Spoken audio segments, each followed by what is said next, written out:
not need protein. You need to make it. You need to manufacture it. And eating protein is not the most effective way of making protein. Just like eating your hair is not going to make you grow more hair. The health of your erectile functions is directly correlated to your cardiovascular function. 100%. Joining us today are Miguel Bertonatti, a leading biohacker and clinic director at the Medical Health Institute, known for personalized hormone therapy. And Carlos Bertonatti, co-founder and head manager dedicated to innovative functional medicine. Stay tuned for an insightful discussion. 93% of Americans are suffering from some kind of metabolic dysfunction. What kind of amino acids are you doing? You doing like We're talking essential amino acids. These Not not- BCAAs. No, not BCAAs. Did you know about the French study? 2,500 people when the sea hit over 50 years of age. They were doing a study on cancer patients. None of them got sick. None of them. Wow. And they were all taking methylene blue. Let's go to another system of the body, immune system. I would say, like, we get this a lot. Like, oh, yeah, I tore my bicep like 15 years ago. I want to use VPC and thymosin beta 4.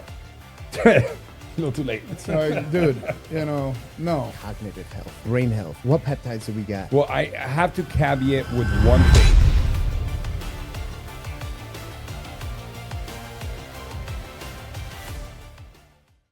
Welcome to another episode of a Healthy Point of View podcast. I'm your host, Sam Tejada. And like always, we're bringing experts in health, wellness, beauty, all of that great stuff to take care of our health. And today we have some of our locals here from Miami that are really changing the trajectory of biohacking. And that's why we're going to call this biohacking. This episode is going to be called So You Want to Be a Biohacker. And everybody has heard about biohacking, but there's a difference between regular biohacking and advanced biohacking. Today, we have the founders of Medical Health Institute here in Miami. They treat patients from all over the globe. And these are some of the top patients that are going through some of these treatments. We have Miguel and Carlos Bertonatti. Hey, I said it, huh? He practiced that for about an hour, guys, but he finally got it. So it's about 2 hours, but an hour. I'll take an hour. Gentlemen, pleasure to have you here in the studio. It's such a man. pleasure and honor to be here. Thank you so much, man. Thank you. So, we were talking about like, what can we talk about on this podcast? Because obviously you guys have so much experience when it comes to functional medicine, biohacking, and advanced biohacking, which I think people are going to get excited to hear some of the advanced stuff that you guys are doing. That's very precision. But, today's going to be about peptides, right? And how these different peptides do all this different type of signaling and the different systems in the body. But first, I want to talk about you guys and how you guys got into this whole biohacking space. So I'll let you guys somebody start. All right. So, it's pretty simple. When I was 22, I don't even know what I was, 18 years ago. 18. So no, I was 18, but at 22, I diagnosed myself with ED, where I just knew I had an issue. It started at 18, but at 18, I started having issues. But at 22, I was like, okay, I definitely have an issue. By the way, he looked like an athlete. And He was an athlete. Yeah. And I was in great shape, and I was suffering of ED. So, one thing led to the other. I started doing every diet you can imagine. I just tried everything: chiropractic, acupuncture, Meditation. Yeah, all of it. And nothing seemed to work. Then I started using Cialis and Viagra, and I know when somebody has ED, they carry in that little pocket. You don't go out without that. The blue or the yellow pill. Yeah. You don't go out without that. And until I hit 30, that I started working at a hormone clinic. Carlos, somehow it's a blended story where he came in, then he came out. Yeah. But the point is, I got into testosterone therapy. I started reading about the literature. Everything pointed to the benefits on sex drive and erectile function, nitric oxide synthase. So finally, I got on therapy and I was back on. What was the root cause of the erectile? That's a young age, man. Age 18, erectile dysfunction. That's like, you're supposed to be at your prime. Yeah. Well, it all started from, our doctor used to prescribe us 60 milligrams of Adderall, which is an amphetamine. It would be equivalent to 17. Yeah. That should have been in prison. Well, I started younger. I started on Ritalin, then that didn't work. And then I was put on amphetamines like Adderall. And that really, I was drinking at 17, 18, half a bottle of whiskey to go to bed. I was waking up smoking a cigarette with an Adderall and a Red Bull. That was my wake up. It was just killing myself. And I was running on my sympathetic nervous system constantly. I was in fight or flight. So that caused adrenal fatigue. I drained my adrenals. We have a genetic factor where sex hormone binding globulin is high, which basically binds to your testosterone. Although I had quote unquote healthy levels, my free T, which is the one that's actually available for your brain and tissues and reproductive system, was tied up. So I experienced ED, man. And, obviously these amphetamines, they make you even worse. I think that's a topic though that we should touch up on, man, because in today's world, man, all of these young kids, college kids, even kids in high school are taking these amphetamines, and they're taking them like they're candy. Yeah. I mean, you're talking about not just 10, 20, 30 milligrams. I've met people when I worked at the fire department. I had patients in their early 20s that were literally taking 60 milligrams a day easily. Yeah. That's a lot. It's a lot, man. Listen, I was on 60 milligrams of Adderall at 17. And it's like giving an A-ball to a kid, right? I was smoking a pack of cigarettes a day, filled with anxiety, right? And this is what they said that, would keep me focused. I mean, I was bouncing off the walls. But, going to what Miguel said, I mean, it's also like, they give you a perspective of keeping what they call a non-differential diagnosis on low T, right? Because for Miguel, it was sexually related. For me, my low system has never been sexually related. It was never about libido or erections. It was all about mental fog, right? So that's why you keep a non-differential diagnosis, because it could be so many different things when it comes to low T. For him, he found the fix, right? So he got on therapy, and it was, changed everything. I was back online. And then there was other benefits. I saw, the performance. I had always been working out. So I saw my performance improve, my energy, my focus, my drive. I mean, there was my life before it and there's my life after it, and I'm 39, turning 40 in like 3 months, and I just would never get off. Do you feel like you're in a way better shape now than what you were in your 20s? I'm in a better shape than I was any time in my life. The fun part of what we get to do is that the older we get, biohacking is, in its essence, is when science meets self-mastery. So we're understanding how to use all these tools, because it's not just couple hormones and some supplements. There's just so much more that we can start, unfolding, but there's a lot to it. And when you really start living the lifestyle, I find myself getting better every year. I feel better every year. Of course, I can feel the aches and pains that my body's not 19 years old anymore, because we do extreme stuff. So the recovery can be a little longer sometimes, but in stability wise, like consistency, like, am I operating 90 to 100% at my best, and consistent? Yeah. Because especially when you're running a business, if you slept 5 hours, when you're like, man, it's not a good day for me. So you can tell those ups and downs. You're never going to be 100%. But if I can tell you, what if I can give you consistency where you can be 90 to 100% consistently? Yeah. No matter if you're 40, 50, all the way to your 80s, right? We have patients almost in their 80s still rocking and rolling. So we do. We actually broke record. We have an 89-year-old. All right, there we go.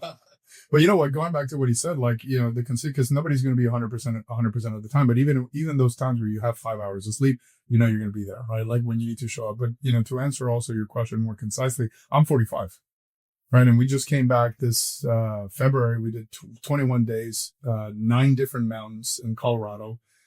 Sometimes driving 12 hours a day, recovering from the climbing at 15,000 feet of elevation, coming from sea level, coming from sea level at 15,000 feet of elevation, and then climbing 3,000 feet with, 30 pounds of gear. I mean, just putting on the gear is exhausting. Like 50 pounds. The bar is just exhausting.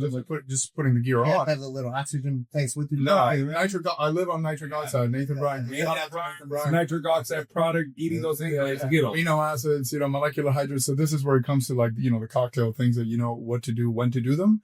But the cool thing is, half the time we were fasted.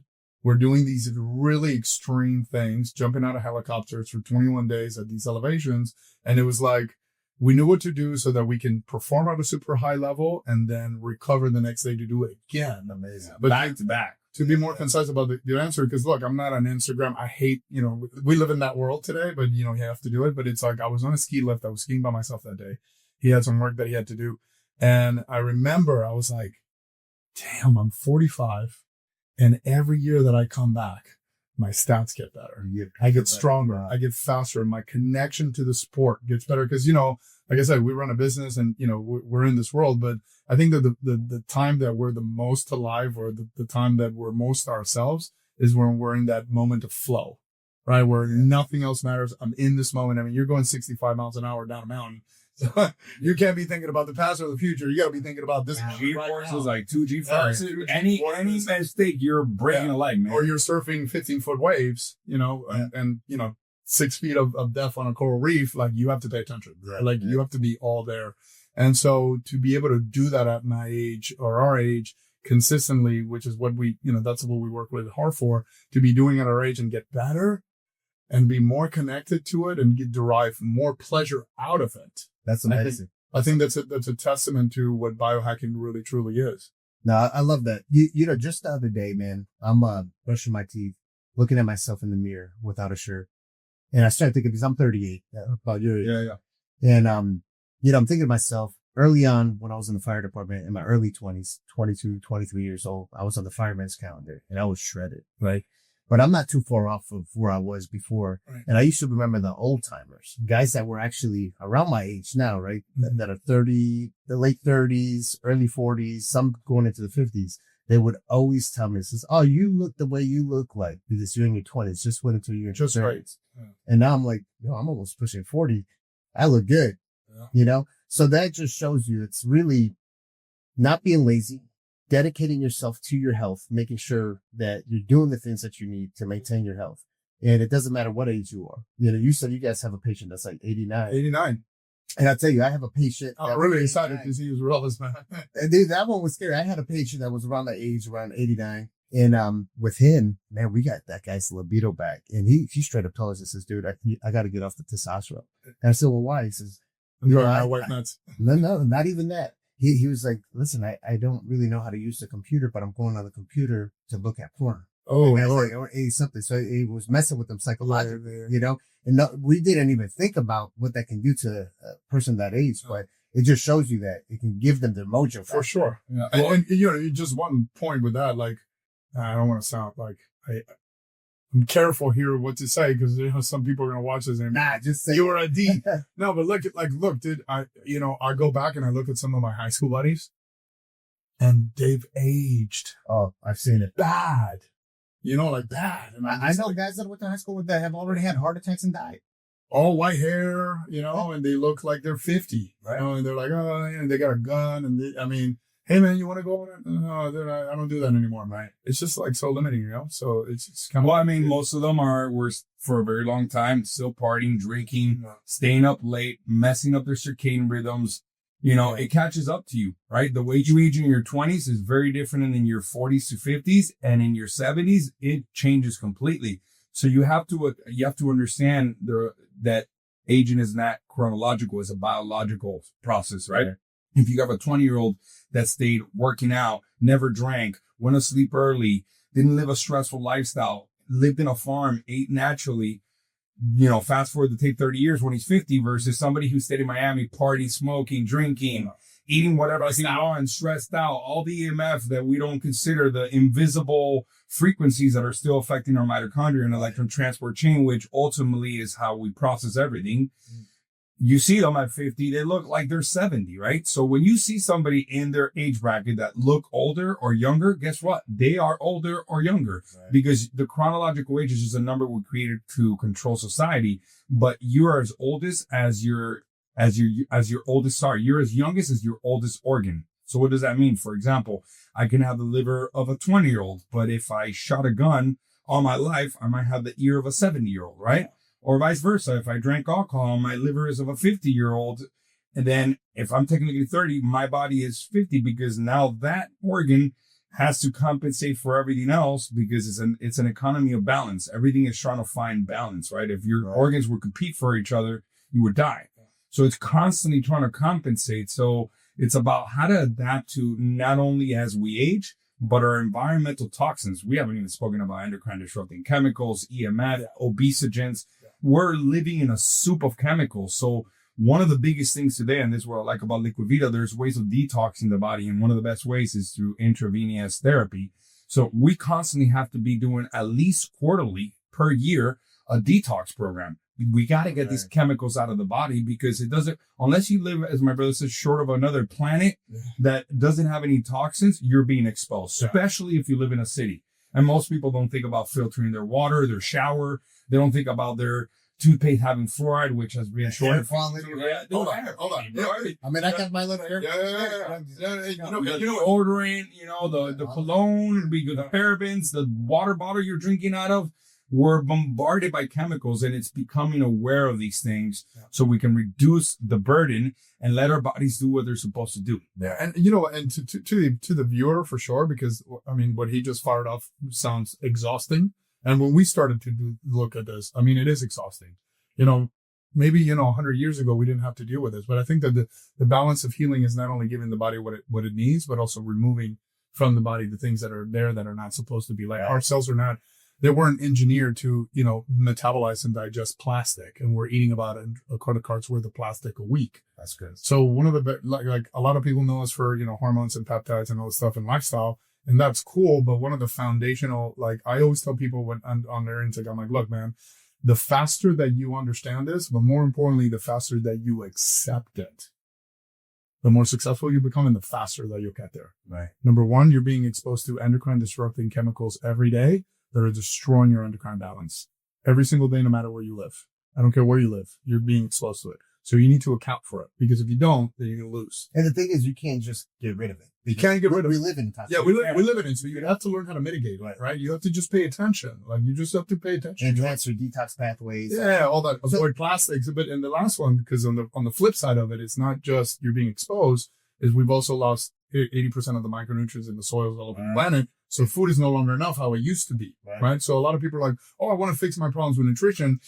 You got to live on a different planet, right? So we don't get enough. So the quicker that you understand this relationship, the quicker that you can get to the quote unquote biohacking in today's world. And what is the point of biohacking? I mean, we want to live long, but we also want to perform for a long time so that you can extract the most juice out of life. Absolutely. If I wasn't able to do what I do, what I love, and surf and ski and, do what we do, I'd be miserable, man. If it was just about work or, it just, that's not what juice is. Quality of life is. The question is, how can we keep you running at any given point of your life? Of course, there's going to be changes, right? But that you can still give your grandkids a run for their money and be active and mobile, that you don't have to end up in an old's home with somebody wiping your butt because you can't walk, and death becomes something that's expensive, painful, and just it's a painful process. Oh yeah, long, expensive, and painful, rather than cheap, quick, and just you don't feel anything, right? What I mean by that, people start with a cholesterol drug, then the blood pressure, then the proton pump inhibitor, then an SSRI, then all of a sudden 60% of Americans are taking 2 prescription medications or more. And 60% of Americans are taking 1 prescription. 40% of Americans are taking 2 prescriptions or more. And the average American between 40 and 60 take 4 to 5 drugs. So being fat, out of shape, sexually impotent, with insomnia, anxious, and depressed is pretty much the norm in this country. So we're messed up, right? And how do you basically get somebody completely drug-free where we're relying on bioidentical substances like intravenous vitamins are bioidentical. Yeah. If we're using hormones, they're bioidentical. Not steroids. Testosterone can be categorized as steroid because it has steroid-like effects, but it's still a bioidentical hormone. And that's what our body produces, right? Food is bioidentical to what food is code for our bodies. So we just gather up the major molecules that are missing in the soils and that we lose as we age. Mm-hmm. So when we go skiing 4 hours, we're not eating food. We're taking powders and pills and just fueling the system with what it needs. So precision medicine, so I can perform at the level that we do. And we're utilizing our fat. And then we'll break our fast 3 hours after skiing, right? But we don't wake up and, I need to eat before this thing, because we understand the key elements that the body needs to perform at that level. Yeah. Miguel, let me ask you something, man, because you were talking about lifestyle, a lot of lifestyle things before, and alcohol, right? We live here in South Florida. Mm-hmm. People are always drinking and partying. We're talking about looking at some of the people that we went to high school with and stuff, and they're out partying and drinking and smoking. How bad is alcohol for your health? It's a toxin, first of all. Yeah, he can think it right now, but it's simple. It's a toxin. Yeah. Well, so this is how I describe alcohol. Because look, I'm not here to tell you not to drink, right? But I am here to tell you the mechanics of drinking. Like, because here's how I like to say it. Okay. People should know. Well, first of all, I mean, if you're trying to get in shape, I mean, drinking alcohol, whether it's liquor or beer or wine, it's like eating a Snickers bar. I mean, it turns into sugar, period. So Get in shape. Right? yeah, so just from that perspective, you want to have a six pack and you're drinking, good luck with that, right? So number one. Number two, let's look at the mechanics for a second. I mean, I think that everybody in this room and everybody watching, like they probably had their first alcoholic beverage when they were in their single digits, 8, 9, 10 years old. We were watching our parents. What is this stuff? But I mean, I think everybody in this room would agree the first time that you tasted any of these three, whether it was wine, liquor, or beer, you grimaced your face. 100%. You're like, what the, right? Why are we drinking? Why are they doing this? Right. And so it's funny because then we become adults and they say, well, it's an acquired taste. Well, how do we acquire something that tastes like crap? Right. Right? Well, it's very simple. Your brain starts to associate how you feel with the taste. Now, the question then becomes, well, what is this euphoric feeling that we get when we drink? Well, it's very simple. When you imbibe poison, the body has one mechanism to actually respond to that. And that is what? Release adrenaline so it can deal with this poison. So this is, your body gets filled with adrenaline. This is why what happens when we drink. We get in fights. We approach the woman that we wouldn't otherwise approach. We say things, we get disinhibited, right? So all it is a rush of adrenaline. So that's why when you wake up in the morning, you're like, oh, your adrenal glands are shot. So it's like the question becomes, is there a better vehicle for me to get this euphoric feeling or adrenaline response that does not involve alcohol? Is there? Yeah. What is it? Tons. Well, first of all, I would say that we start drinking because of social acceptance, right? Oh, my father does it. Oh, I want to be loved by my father. Right. It happens a lot. Or your best friend or the cool guy in school is drinking. So you get influenced into it. So I used to drink a lot. Every weekend it was like I drank, right? That was the thing we did as we would show up to a party with an 18. Well, first it started with kegs. Then as we grew up, it was just show up with a beer or, whiskey bottle.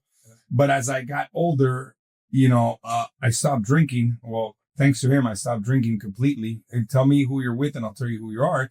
I just literally lost the taste for it, especially because the more we got in shape, the more I became addicted to how I felt, 100%. right? That when I did drink, when I did put the poison in my body, it took me 2 or 3 days of recovery. Like I could still feel it. Remember, me and my brother trained 6 days a week, not because I need to, it's because I love to do it. It's a rush that I get. It's my alcohol. It's there. But yeah, it's connecting to my masculinity. It's just making me feel alive. It brings the warrior out of me, right? So when I drink, I'm 3 days in recovery. So I'm like, okay, 2 hours of fun for 3 hours of recovery. I mean, 3 days of recovery. That is not a good return on investment here. That's just dumb. And and you know what? He has a great point with the return on investment. That's another thing that I always say. It's like, hey, listen, look, we spend a lot of money and a lot of time and a lot of energy in doing what we do, right? Like, it's just a fact, right? And we love how we feel. So it's like, okay, I'm your financial advisor. You tell me, hey, I just bought a house in the beach and I'm going to rent it out. It's a great investment. I'll be like, dude, that's awesome, man. You're going to save on taxes, passive income. Great job. He's like, yeah, but you know what? On the weekends I've been going down there, I've been just debauchering, man. Just pissing on the countertops, defecating on the floor. I'm like, first of all, that's disgusting. Number two, you're doing something purposely or consciously that is reducing the return on investment that you're making. Right. So when you are coming to us to get healthy, ripped, or want to live long, or whatever you want to do, you want to lift up your grandkids.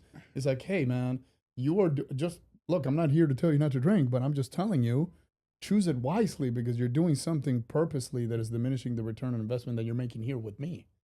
And so I'm here to tell you that you're taking 2 steps back, right? Yeah. So why do that? And so as my brother was saying, as you start to feel amazing, you start to now link like, I'm going to do that and it's going to send me back 2 days. Why would I do that? Right. I'll just have some soda and lime. No, in other words, for me also was, as a kid, I grew up, again, let's just say, self-esteem, low self-esteem, right? Yeah. And as I got older, if somebody is cared for and loved and grows with a strong self-esteem, I realized at this point in my life, I don't need alcohol to have fun. Like, I have fun without it. Right. Like, I don't need anything. I don't need a change of state to make me have fun. Right. I hear the music, man. I'll own the dance floor. I'm a dancer. I love dancing. I can break it down, and whenever you give me a chance, be careful. I might ask you to do it right now. Fireworks will come out of my feet, man. It's just fireworks launch. But the point is, it's once you get to really taste what the health truly feels like, vitality, you just don't want to deviate from. For example, I'm more addicted now. Like if I were to be single, if I weren't to be married, I would think, damn, bro, it would be so hard for me to find a woman because by 10 o'clock, I'm already planning to go to bed. I'm planning to get up at 6 a.m. so I can get the first light, look right into the sun, so I get photobiomodulation because our light, bio, living cells, modulation is a regulatory effect on our cells that light has on our system. It resets a suprachiasmatic nucleus, which is a master clock that regulates every gene clock, that circulates every hormone like a cockpit of a plane. It resets everything and it activates your body so you're ready to take on the day. And by the end of the day, at 10 o'clock, I'm ready to go to bed. And to me, I had insomnia for a very long time. Like I suffered really bad of insomnia. And now that I've stabilized my sleep and I feel as good as I feel, I don't want anything to intervene with that, right?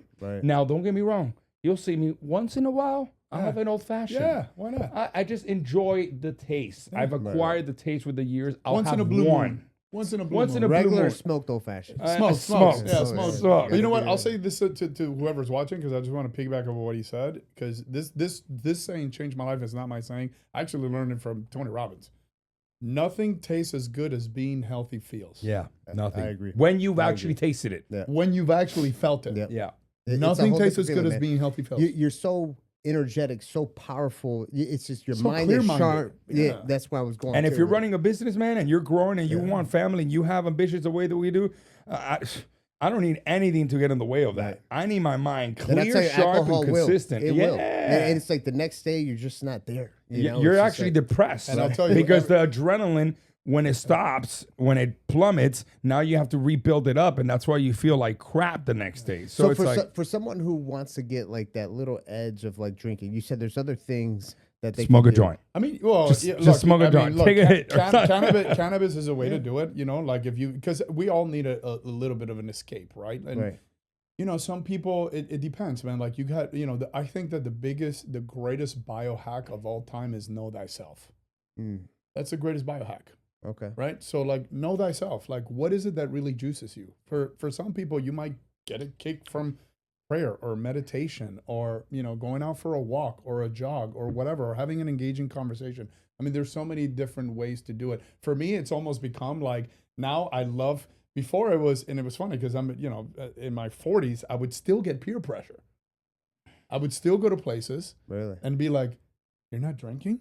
And they would look at you like you're from outer space. And why? And I didn't want to get into the conversation, right? So I would fake it. I would like have a drink with the napkin and the lime and the you know, and I would shake it like if it was a, you know, vodka on the rocks. And it was just you know, water and lime. And now it's almost like I get a juice out of telling everybody like, you know, I don't drink and this is why. And then it brings me into this conversation.